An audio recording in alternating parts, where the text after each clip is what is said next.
সুধী দর্শক, আসসালামু আলাইকুম। সময়ের সাথে শিক্ষা ও সমসাময়িক বিষয়ক অনুষ্ঠানে আপনাদের সবাইকে স্বাগত জানাচ্ছি। আমি ফাতিহা শাফি। রাজধানীর অনন্য একটি শিক্ষা প্রতিষ্ঠান মোহাম্মদপুর কেন্দ্রীয় কলেজ। এখানে উচ্চ মাধ্যমিক থেকে স্নাতকোত্তর পর্যন্ত শিক্ষাদান চলছে। বিস্তারিত থাকছে রিপোর্টে।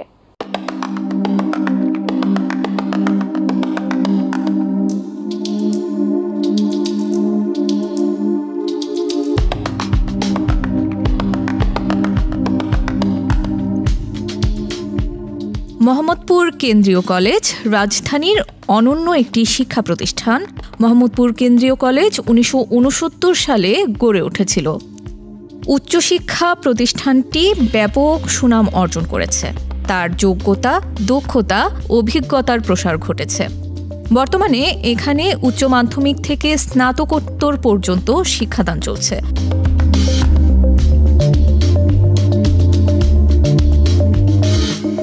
উচ্চ মাধ্যমিক পর্যায়ে মানবিক, বিজ্ঞান ও ব্যবসায় শিক্ষায় পড়ার সুযোগ রয়েছে। এছাড়াও জাতীয় বিশ্ববিদ্যালয়ের অধীনে স্নাতক পাস, স্নাতক সম্মান, স্নাতকোত্তর কোর্স চালু আছে। বিভিন্ন পাবলিক পরীক্ষায় মোহাম্মদপুর কেন্দ্রীয় কলেজের ফলাফল ঈর্ষণীয়। প্রতি বছরই জাতীয় বিশ্ববিদ্যালয়ের মেধা তালিকায় স্থান পাচ্ছে এই কলেজের শিক্ষার্থীরা।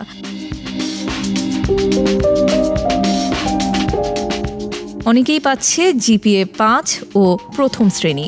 এখানে রয়েছে দক্ষ, অভিজ্ঞ ফ্যাকাল্টি মেম্বার, সমৃদ্ধ কেন্দ্রীয় ও সেমিনার লাইব্রেরি, রয়েছে আধুনিক বিজ্ঞানাগার, উন্নত কম্পিউটার ল্যাবরেটরি ও শীতাতপ নিয়ন্ত্রিত পাঠকক্ষ। আছে সাহিত্য সংস্কৃতি চর্চার সুষ্ঠু ব্যবস্থা। এখানে রয়েছে সুপরিসর খেলার মাঠ। আমাদের শিক্ষকদের তৎপরতা এবং পারিপার্শ্বিক যারা আছে, মহল্লাবাসী আছেন, তারাও আমাদেরকে যথেষ্ট সাহায্য করে থাকেন এবং বিভিন্ন পরীক্ষায় জাতীয় বিশ্ববিদ্যালয় মেধা তালিকা সহ সকল পরীক্ষায় এখানে ভালো ফলাফল করে থাকে, যার ফলশ্রুতিতে আমরা সেই 200 বা 250 স্টুডেন্ট নিয়ে কলেজ শুরু করলেও আজকের আমাদের কলেজে 12,500 শিক্ষার্থী পড়াশোনা করছেন। পরিচালনা পরিষদ এখানে অত্যন্ত স্ট্রং আমাদের, তারা সার্বক্ষণিক আমাদের শিক্ষকদের গাইড করে থাকেন। সার্বিকভাবে একটি বেসরকারি কলেজ যেভাবে চলা দরকার, ঢাকা শহরে 5টি কলেজের মধ্যে আমরা সেই তালিকার নাম লিপিবদ্ধ করতে সক্ষম হয়েছি। বর্তমানে আমরা আরও নতুন কিছু পদ্ধতি চালু করেছি। শিক্ষার্থীদের মধ্যে প্রতিযোগিতা তৈরি করার জন্য আমরা তাদেরকে সেকশন চেঞ্জ করে দিচ্ছি। এতে গিয়ে ছেলেমেয়েদের মধ্যে অনেক উৎসাহ সৃষ্টি হচ্ছে এবং সকলেই সেকশনের প্রথম দিকে এ সেকশন বা বি সেকশনে থাকার চেষ্টা করেন এবং তারা আসলে খুব কম নম্বরের ব্যবধানে তারা একটা সেকশন চেঞ্জ হয়ে যায়। আমরা আরও এখানে চেষ্টা করি, এর মধ্যে যারা মেধাবী আমি মনে করি তাদেরকে আলাদা শ্রেণীকক্ষে নিয়ে তাদেরকে আলাদা পাঠদান করার চেষ্টা করা হচ্ছে। জাতীয় বিশ্ববিদ্যালয়ে আমাদের অবস্থান অত্যন্ত ভালো। আমরা ওখানে বিভিন্ন বিষয়ে আমরা ভালো রেজাল্টের পাশাপাশি বিজ্ঞান অনুষদে এখানে থিসিস করানো হয়, যেটা বেসরকারি কলেজে একমাত্র। আমরা এই কলেজের উত্তরোত্তর সাফল্য কামনা করছি এবং তা বাস্তবায়নের জন্য প্রতিনিয়ত আমরা এগিয়ে যাচ্ছি।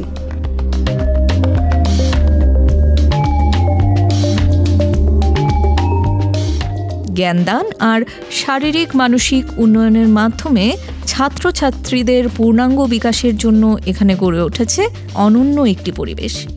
মানুষ গড়ার কারিগর মোহাম্মদপুর কেন্দ্রীয় কলেজের অগ্রযাত্রা অব্যাহত থাকবে, এটি সবার প্রত্যাশা। আমরা বিশ্বাস করি যে কোচিং করে যতটুকু ছাত্রছাত্রীরা অন্যদিকে বেনিফিটেড হয়, আমরা আশা করি আমাদের কলেজে আমরা সেই ধরনের ব্যবস্থা নিয়েছি যে আমাদের যারা একটু ভালো ছেলে মেয়ে আছে তাদেরকে আরও ভালো কীভাবে করা যায় সেটার জন্য তাদেরকে এক্সট্রা একটা পড়াশোনার ব্যবস্থা করা। আবার একেবারে যারা নিম্ন স্তরের ছাত্রছাত্রী আছে তাদেরকে কিভাবে আবার ডেভেলপ করা যায় সেটার জন্য আবার তাদের জন্য আলাদা ব্যবস্থা করা। অর্থাৎ আমরা ভাগ করে ছাত্রছাত্রীদের মধ্যে যাকে যেটা বেশি দরকার তাকে সেইটুকু যাতে পড়াশোনার জন্য সেই সুযোগটুকু দেওয়া যায় এবং শিক্ষকরা যাতে সেই মনোনিবেশটা করে, সেটার জন্য আমরা চেষ্টা করে যাচ্ছি। বিপুল উৎসাহ উদ্দীপনায় বাংলা নববর্ষ 1432 উদযাপিত হলো। বাঙালির প্রাণের উৎসব বাংলা নববর্ষকে বরণ করে নিতে আইডিয়াল ইন্টারন্যাশনাল স্কুল অ্যান্ড কলেজে উৎসবের আমেজ। এ বিষয়ে দেখবেন একটি বিশেষ রিপোর্ট।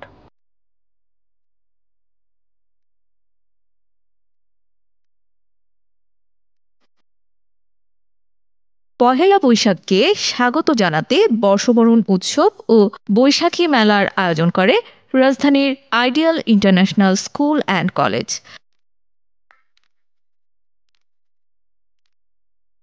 বর্ণিল আয়োজন ও বিপুল উৎসাহ উদ্দীপনায় 14 এপ্রিল সোমবার মোহাম্মদপুর বসিলা ও ফার্মগেট ক্যাম্পাসে নতুন বছরকে বরণ করেছে এই প্রতিষ্ঠানটি। এতে প্রধান অতিথি হিসেবে উপস্থিত ছিলেন আইডিয়াল ইন্টারন্যাশনাল স্কুল অ্যান্ড কলেজের প্রতিষ্ঠাতা ও চেয়ারম্যান ডক্টর আব্দুল হালিম পাটোয়ারি।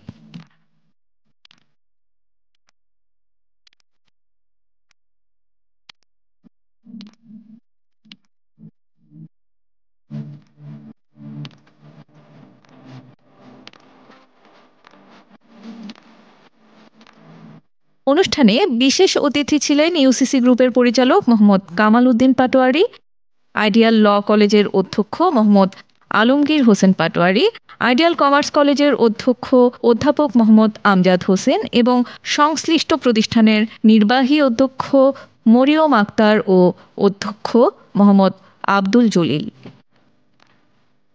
আপনারা আপনাদের সন্তানদেরকে এই পহেলা বৈশাখের তাৎপর্য তুলে ধরবেন, কারণ আমাদের সোসাইটি থেকে, আমাদের সমাজ থেকে এই কালচারটা কিন্তু আস্তে আস্তে বিলীন হয়ে যাচ্ছে। এটাকে আমাদের ধরে রাখতে হবে। আমাদের ভবিষ্যৎ যে প্রজন্ম, তাদেরকে এই মেসেজটা দিতে হবে, এই কালচারটাকে আমাদের ধরে রাখতে হবে। আমাদের অনেক স্টুডেন্ট অভিভাবক এসেছেন, কষ্ট করে এসেছেন, ইনশাআল্লাহ খুবই ভালো লাগতেছে। আমরা যেন এইরকম উৎসব যেন সবসময় করতে পারি। সম্মানিত অভিভাবকদের কাছে আমার একটাই রিকোয়েস্ট থাকবে, আমরা প্রতি বছর প্রতিবার আপনাদেরকে সবসময় কাছে পাই, ঠিক এভাবে আমাদের শিশুদেরকে বাঙালি সংস্কৃতির সাথে, আমাদের সংস্কৃতির সাথে পরিচিত করার জন্য আমাদের সাথে রাখবেন।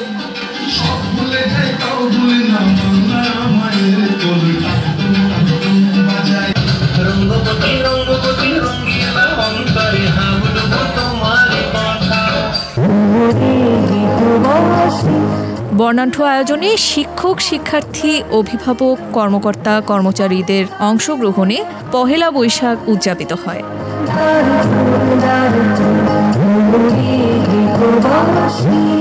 মেলায় বিভিন্ন স্টল ও বাংলার ঐতিহ্যবাহী রিকশা প্রদর্শন, কুড়ের ঘর সহ নানাবিধ ঐতিহ্য তুলে ধরা হয়েছিল। মনোজ্ঞ সাংস্কৃতিক অনুষ্ঠানের মাধ্যমে বর্ষবরণ উৎসব ও বৈশাখী মেলার সমাপ্তি হয়।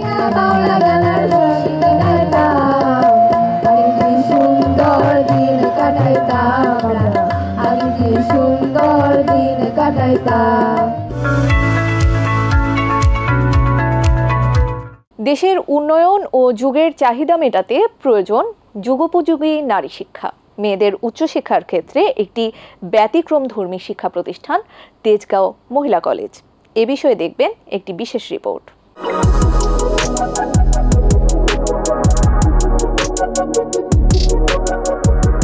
ঢাকার ফার্ম গেটে অবস্থিত তেজগাঁও মহিলা কলেজ। কলেজটি 1972 সালে তেজগাঁও অঞ্চলের মেয়েদের উচ্চশিক্ষার সুযোগ সৃষ্টির লক্ষ্যে প্রতিষ্ঠিত হয়েছিল।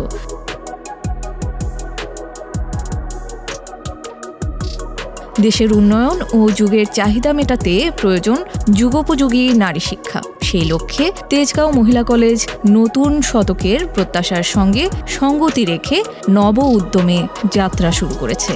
এই প্রতিষ্ঠানটি মেয়েদের উচ্চশিক্ষার ক্ষেত্রে একটি ব্যতিক্রমধর্মী শিক্ষা প্রতিষ্ঠান।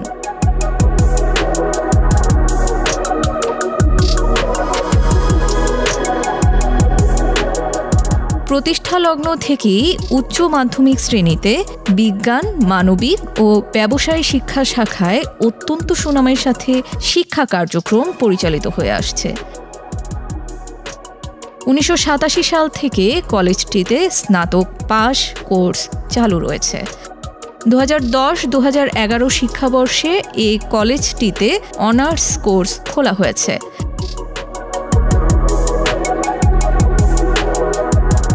জাতীয় বিশ্ববিদ্যালয়ের অধীনে ইংরেজি, রাষ্ট্রবিজ্ঞান, সমাজকর্ম, সমাজবিজ্ঞান, অর্থনীতি, মার্কেটিং, ফিন্যান্স অ্যান্ড ব্যাংকিং, হিসাব বিজ্ঞান, ব্যবস্থাপনা, গণিত, প্রাণীবিদ্যা ও বিবিএ প্রফেশনাল কোর্স সহ মোট 12টি বিষয়ে অনার্স কোর্স এবং হিসাব বিজ্ঞান ও ব্যবস্থাপনা বিষয়ে মাস্টার্স কোর্সে পাঠদান চলছে।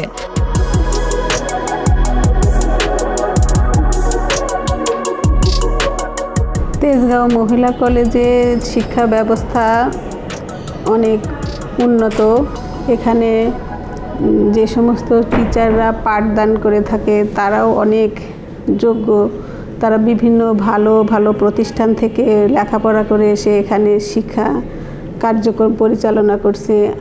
আর আমরা এখানে যে সমস্ত মেয়েদেরকে পাঠদান করে থাকি তারা অনার্সের, ইন্টারমিডিয়েটের এরা ভালো ভালো রেজাল্ট করে আমরা দেখতে পাচ্ছি যে বিভিন্ন চাকরি বাকরিতে বিভিন্ন জায়গায় এরা প্রতিষ্ঠিত হয়েছে এবং সেখানে তারা অনেক ভালো করছে।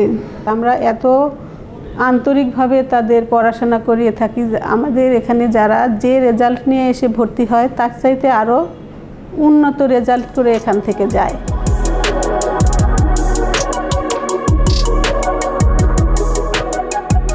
বিভিন্ন পাবলিক পরীক্ষায় তেজগাঁও মহিলা কলেজের ফলাফল ঈর্ষণীয়। এখানে রয়েছে দক্ষ অভিজ্ঞ ফ্যাকাল্টি মেম্বার, সমৃদ্ধ লাইব্রেরি, রয়েছে আধুনিক বিজ্ঞানাগার, কম্পিউটার ল্যাবরেটরি ও পাঠ কক্ষ। তেজগাঁও মহিলা কলেজে শিক্ষা শুধু না, সহশিক্ষা যে এক্সট্রা কারিকুলাম সেটাও পরিচালিত হচ্ছে। গার্লস গাইড, রোভার স্কাউট সহ বিভিন্ন সাংস্কৃতিক প্রতিযোগিতার আয়োজনও করে থাকে।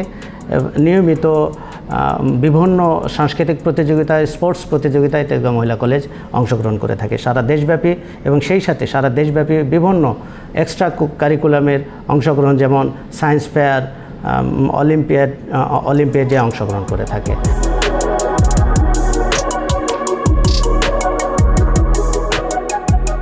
তেজগাঁও মহিলা কলেজকে একটি পরিবার হিসেবে দেখা হয়। সকল শিক্ষার্থী, শিক্ষক ও অশিক্ষক কর্মী এবং প্রশাসনিক কর্মীরা তেজগাঁও মহিলা কলেজ পরিবারের সদস্য। খুব শীঘ্রই নারী উচ্চশিক্ষার ক্ষেত্রে কলেজটি শুধুমাত্র ঢাকা শহরে নয়, সমগ্র বাংলাদেশে একটি গুরুত্বপূর্ণ অবস্থান তৈরি করতে সক্ষম হবে বলে সংশ্লিষ্ট কর্তৃপক্ষ মনে করেন। বাংলাদেশ ছাত্র কল্যাণ ট্রাস্টের নৈতিক শিক্ষা উন্নয়ন কর্মসূচি উদ্বোধন করেন প্রাথমিক ও গণশিক্ষা মন্ত্রণালয়ের উপদেষ্টা প্রফেসর ডাক্তার বিধান রঞ্জন রায় পোদ্দার। বিস্তারিত দেখুন রিপোর্টে।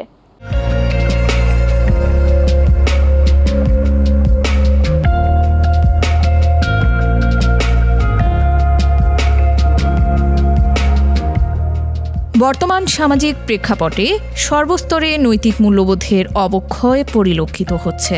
শিক্ষার্থীদের মধ্যে নৈতিকতার চরম অভাব দেখা দিচ্ছে। তাই ভবিষ্যৎ প্রজন্মকে নৈতিক শিক্ষায় শিক্ষিত করে দেশপ্রেমিক, আদর্শবান নাগরিক হিসেবে গড়ে তুলতে দেশব্যাপী নৈতিক শিক্ষায় উন্নয়ন কর্মসূচির জরুরি প্রয়োজন।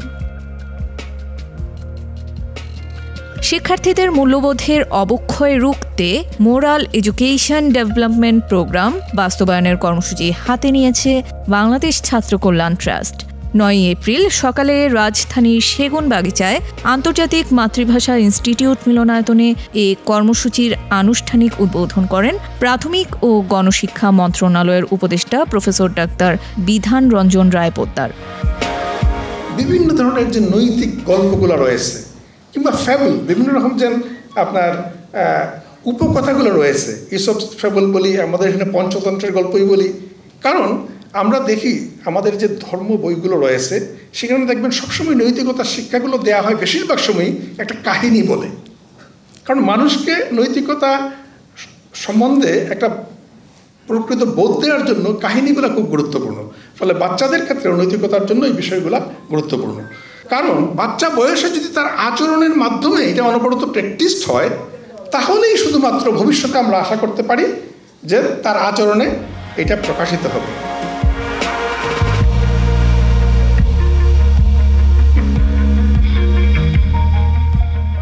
এতে প্রধান আলোচক হিসেবে উপস্থিত ছিলেন মাধ্যমিক ও উচ্চ শিক্ষা অধিদপ্তরের পরিচালক প্রফেসর ডক্টর শফিউল আজম।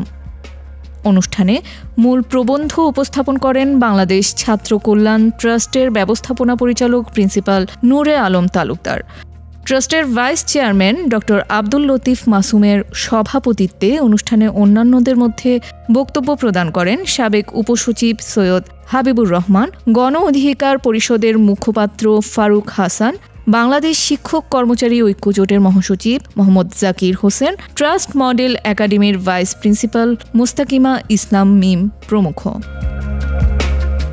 আমরা শিক্ষাকে কখনো গুরুত্ব দিই নাই। শিক্ষাকে যদি গুরুত্ব দিতাম তাহলে এদেশের শিক্ষকদেরকে গুরুত্ব দিতাম। আমরা কি জাতি গঠন করার জন্য যে কাজ করে নিজের জীবনটাকে উৎসর্গ করেছি, এটি কি আমাদের পাপ হয়ে গিয়েছে? কিভাবে শিক্ষার উন্নয়ন ঘটাবেন? আর যদি শিক্ষার উন্নয়ন যদি না ঘটায়, তাহলে আমাদের প্রিন্সিপাল সাহেব নূরে আলম সাহেব যে স্বপ্ন দেখছেন মোরাল এডুকেশন, সেই মোরাল এডুকেশন তো গঠন করা সম্ভব হবে না। নতুন একটি বাংলাদেশের অভ্যুদয় হয়েছে, অনেক প্রত্যাশা। এখন থেকে আমরা একটি আধুনিক বাংলাদেশ দেখতে চাই। সকালে উঠিয়া আমি মনে মনে বলি, সারাদিন আমি যেন ভালো হয়ে চলি। আদেশ করেন যাহা মোর গুরুজনে, আমি যেন সেই কাজ করি ভালো মনে। ভাই বোন সকলের যেন ভালোবাসি, একই সাথে থাকি যেন সবে মিলেমিশি। প্রতিটি লাইনে আমরা দেখতে পারবো যে আজকে আমাদের সমাজ ব্যবস্থায় এর অনেকগুলো জিনিসেরই অভাব রয়েছে। এমনকি আমরা পারিবারিক সমাজেও ভাই বোনের মধ্যে সেই মিলেমিশার অভাব রয়েছে। আমাদের মিথ্যা আমাদের চরিত্রের মধ্যে চলে এসছে। আমরা যেন অন্যের দুঃখে সুখ পাওয়াও এটা আমাদের অভ্যাসে পরিণত হয়েছে। এই যে পরিবর্তন, দুর্ভাগ্য হলো যে আমাদের এই কবিতা বদলে আমাদের মধ্যে চলে আসলো কি, হাট্টিমা টিম টিম তারা মাঠে পারে ডিম, তাদের খাড়া দুটো শিং। আমি হাট্টিমা টিমও চিনি না, তাদের শিংও চিনি না।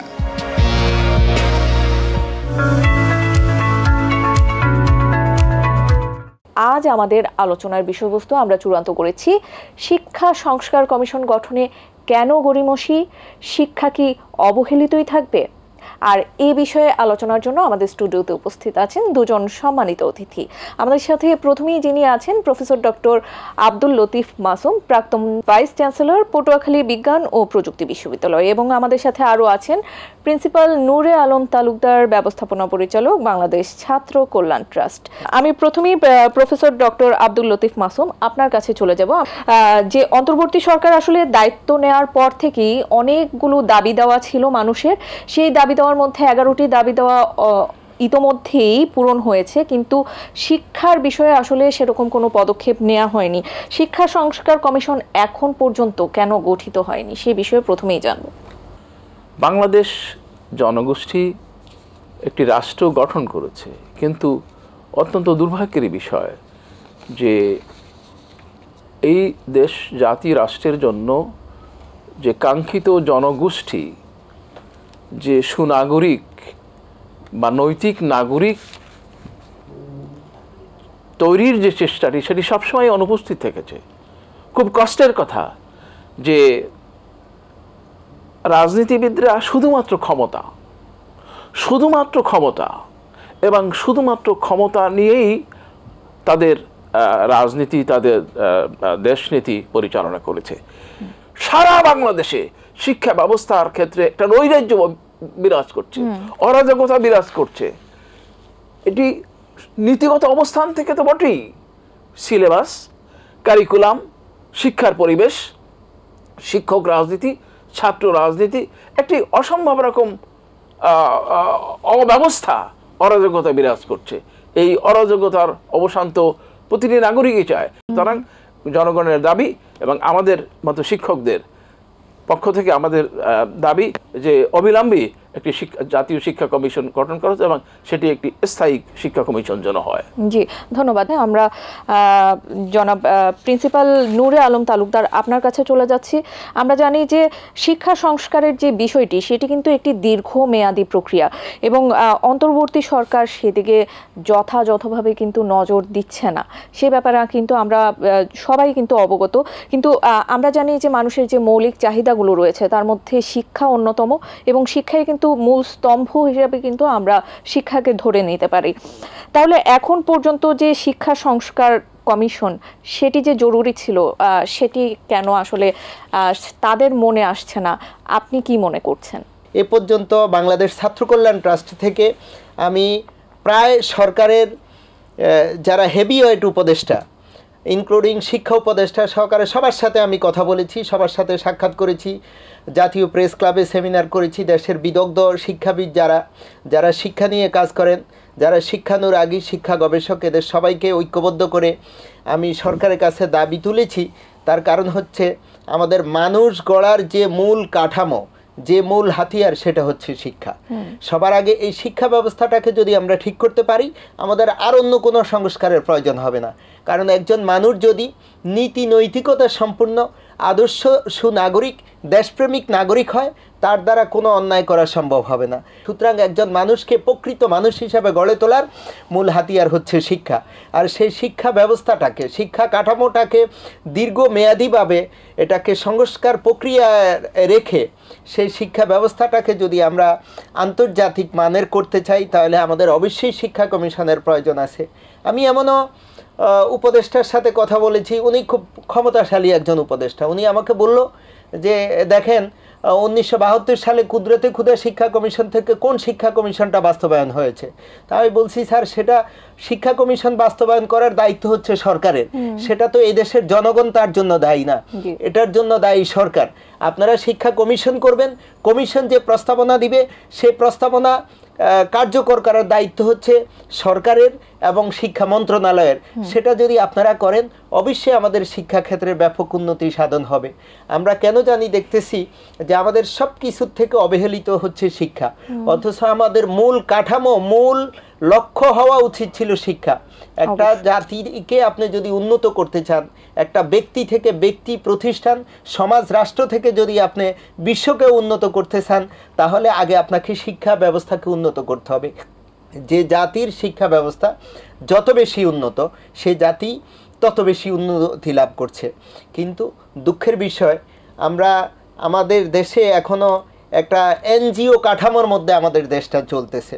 ওদের সদিচ্ছা আমাদের শিক্ষা ব্যবস্থাকে উন্নত করার মতো ওদের কোনো সদিচ্ছা দেখছি না।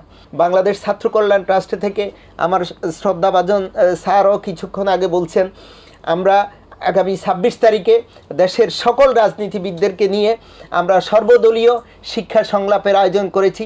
সেখানে আমাদের টপিক হলো যে শিক্ষা ব্যবস্থার সংস্কার, শিক্ষা নীতি এবং শিক্ষা কারিকুলাম ও স্থায়ী শিক্ষা কমিশন গঠন করতে হবে। আপনার কারিকুলাম যদি ঠিক না হয়, আপনার প্রাথমিক থেকে মাধ্যমিক, উচ্চ মাধ্যমিক এই পর্যায়ের কারিকুলাম যদি আপনি ঠিক না করতে পারেন, তাহলে উচ্চ পর্যায়ে বা উচ্চ শিক্ষার ক্ষেত্রে আপনি কোনো সুফল পাবেন না এবং বিশ্বের সাথে তাল মিলিয়ে আমরা চলতে পারবো না। যেখানে যারা শিক্ষা নিয়ে কাজ করেন, যারা ক্লাসে ছাত্রছাত্রীদেরকে পাঠদান করেন, সেই শিক্ষানুরাগী, শিক্ষাবিদ, শিক্ষা উদ্যোক্তা এবং শিক্ষা গবেষকদেরকে নিয়ে এই কমিশন গঠন করতে হবে। জি, আপনারা যে চ্যালেঞ্জ ইতোমধ্যে গ্রহণ করেছেন, সেই চ্যালেঞ্জ সম্পর্কে আমরা আশাবাদী। আমরা সেই সম্পর্কে আরও কিছু শুনবো। প্রফেসর ডক্টর আব্দুল লতিফ মাসুম, আমি আবারও আপনার কাছে চলে আসছি। কিছুদিন পর পর আমরা দেখি যে ঢাকা কলেজ, সিটি কলেজ, তাদের মধ্যে একটি সংঘর্ষ হয় এবং কিছুদিন আগে একজন পুলিশ অফিসার তিনিও মন্তব্য করেছেন যে ঢাকা কলেজ, সিটি কলেজের মধ্যে আসলে কি নিয়ে মানে সংঘর্ষ হয় তা আল্লাহ ছাড়া কেউ বলতে পারবে না। এই যে এই সার্বিক পরিস্থিতি, তো শিক্ষা ব্যবস্থা কিন্তু একেবারে ধসে পড়েছে, তো সেই ব্যাপারে আপনি কি বলবেন? সমস্ত রাজনৈতিক দলগুলি তাদের ছাত্র সংগঠন আছে, ছাত্র সংগঠনগুলোই সর্বনাশের কারণ। এবং ছাত্র রাজনীতি যে যখন দল ক্ষমতা যায়, তারা সমস্ত কিছু নিয়ন্ত্রণ করতে চায়, সব কিছু খেতে চায়, সব কিছু পেতে চায়। এটা একটা সর্বনাশের কথা। শিক্ষার দিকে কারো কোনো নজর নেই। তো এখন বারবার বলা হচ্ছিল বিশেষ করে এই 24 গণ অভ্যুত্থানের পরে ছাত্রদের পক্ষ থেকে দাবি তোলা হয়েছে যে শিক্ষাঙ্গনে লেজুর বৃত্তির ছাত্র রাজনীতি বন্ধ করতে হবে। এক্স্যাক্টলি, রাজনীতি বন্ধ হবে না, ছাত্ররা রাজনীতি শিখবে, চর্চা করবে, বিতর্ক করবে, বক্তৃতা করবে, ছাত্র সংসদ করবে, কিন্তু আওয়ামী লাঠিয়াল বাহিনীর মতো কাজ করবে, বিএনপি লাঠিয়াল বাহিনীর মতো কাজ করবে, জামাতের লাঠিয়াল বাহিনীর মতো কাজ করবে, সেটা হবে না। কিন্তু এটি কিন্তু অ্যাটেনশন পায়নি।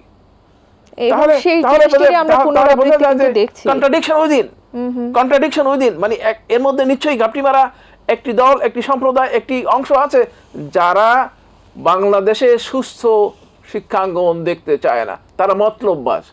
তারা কিভাবে মতলববাজ? তারা আদর্শের নামে মতলববাজ। ধন্যবাদ। প্রিন্সিপাল নূরে আলম তালুকদার, আপনার কাছে আবারও চলে আসছে। আমরা যেরকমটা জেনেছি যে মন্ত্রণালয় কিন্তু ইতিবাচক, কিন্তু সরকারের উচ্চ পর্যায়ের যারা আছেন তাদের কিন্তু যথেষ্ট সায় নেই শিক্ষা সংস্কার কমিশন গঠনে। তো সেই বিষয়ে আপনার মতামত কি? মন্ত্রণালয়ের ইতিবাচক এই কথাটা আমি বলবো না, তার কারণ হচ্ছে আমি তো মন্ত্রণালয়ের সাথে আছি এবং ওদের টাচে আছি। প্রথমত দীর্ঘদিন থেকে 5ই আগস্টের পর থেকে যখন শিক্ষা কমিশনের দাবিটা সবচেয়ে বেশি এবং সবার আগে বাংলাদেশ ছাত্র কল্যাণ ট্রাস্টের পক্ষ থেকে আমিই তুলি। আজকে আমার এই অনুষ্ঠানে একটা কথা বলতে হয় যেটা নিয়ে কেউই মাথা ঘামায় না, কেউ জানেও না। আমাদের আগের ধর্ম শিক্ষাগুলোতে যে কোনো ধর্মেই যেমন ছিল ইসলাম ও নৈতিক শিক্ষা, হিন্দু ও নৈতিক শিক্ষা, সেখানে নৈতিক কথাটা বাদ দিয়ে এখন শুধু ইসলাম শিক্ষা। আমি যখন এনসিটিভির একটা ওয়ার্কশপে ছিলাম, আমি বললাম যে এখানে নৈতিক কথাটা কেটে দিলেন কেন? কয় এটা মন্ত্রণালয় থেকে যে কমিটি করা হয়েছে সেখানে এটা বাদ দেওয়া হয়েছে। পরে আমি বলছি যে ঠিক আছে, এটা যদি করতে হয় তাহলে প্রয়োজনে আলাদা মোরাল এডুকেশন নামে একটা সাবজেক্ট করতে হবে। তা আমি এখনও চেষ্টা করে যাচ্ছি। আমরা মন্ত্রণালয়ে প্রতিদিনে আমরা এটা নিয়ে সচিবদের সাথে, উপদেষ্টাদের সাথে এবং দেশের বিশিষ্ট ব্যক্তিবর্গের সাথে আলোচনা করে যাচ্ছি যে অ্যাজ আর্লি অ্যাজ পসিবল আমাদের শিক্ষা কমিশনটা হওয়া উচিত।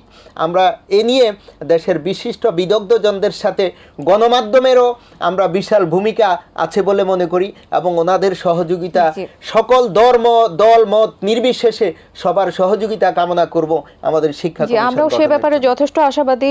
গণমাধ্যম এবং অন্যান্য যারা আছে সবার জোরালো পদক্ষেপ বা সহযোগিতার মাধ্যমে হয়তো আমরা শিক্ষা সংস্কার কমিশন সেটিকে আমরা অতি তাড়াতাড়ি গঠন করতে পারবো। ধন্যবাদ আপনাদের। দর্শক, আজকের আলোচনার মাধ্যমে অতিথিবৃন্দ তাদের অত্যন্ত মূল্যবান মতামত আমাদের সাথে তুলে ধরেছেন। শিক্ষা ও সমসাময়িক বিষয়ক অনুষ্ঠান সময়ের সাথে থাকার জন্য আপনাদের সবার প্রতি আন্তরিক ধন্যবাদ ও কৃতজ্ঞতা জানাচ্ছি। আগামী পর্ব দেখার আহ্বান জানিয়ে আমি ফাতিহা শাফি আজকের মতো এখানেই শেষ করছি। সে পর্যন্ত সবাই ভালো থাকবেন, সুস্থ থাকবেন, আমাদের সাথেই থাকবেন। আল্লাহ হাফেজ।